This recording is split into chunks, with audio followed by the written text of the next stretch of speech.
আসসালামু আলাইকুম। সবাই কেমন আছেন? আশা করি সবাই ভালো আছেন। আলহামদুলিল্লাহ, আপনাদের দোয়ায় আমিও ভালো আছি।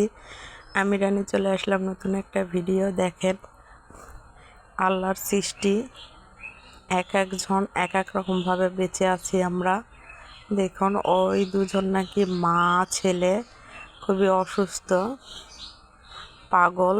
মানে আগে ছেলে পাগল ছিল, এখন নাকি কে যেন কি করছে, বশীকরণ এগুলো করে মাকেও পাগল বানাই দিছে। ওদের নাকি অনেক জমি জমা, সেজন্য। এটা হচ্ছে আমাদের গ্রামের একটা প্রতিবন্ধী ছেলে। ও আরও একজন আছে, দেখাবো আজকে দুজনকে।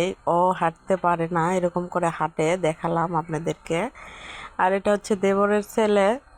আমি যাচ্ছিলাম বিকেলবেলা, বাজার করে নিয়ে যাচ্ছিলাম, তোর মা রান্না করতেছিল, তো রাস্তার পাশে বাড়ি, কান্না করতেছিল, বলতেছে ভাবি একটু নেন তো, আমি একটু তরকারিটা নামাই আসি। তাই ওকে নিয়ে একটু হাঁটতেছিলাম।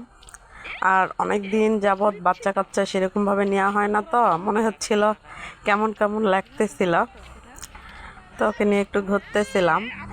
তো কাঁদতেছিল, ওই যে খেলতেছে, বসে নিছি। মানে হাঁটতে আর ভালো লাগতেছে না, আর তার মধ্যে আমার শরীরটা খুবই খারাপ, প্রচুর দাঁত ব্যথা, কি বলবো, কথা বলতে পারতেছি না। কথা শুনলে হয়তো বুঝতে পারবেন আপনারা, এত পরিমাণ দাঁত ব্যথা। 2-3 দিন থেকে প্রচুর দাঁত ব্যথা, কথা বলা যাচ্ছে না। এটা হচ্ছে তৌফিকের নাম, এও একজন প্রতিবন্ধী ছেলে। এক বাপের একটাই সন্তান, মানে অন্য কোনো সন্তান নাই, কিন্তু তারপরও ছেলেটা প্রতিবন্ধী, প্রচুর চিকিৎসা করে ওর, কিন্তু কিছুতেই ভালো হয় না।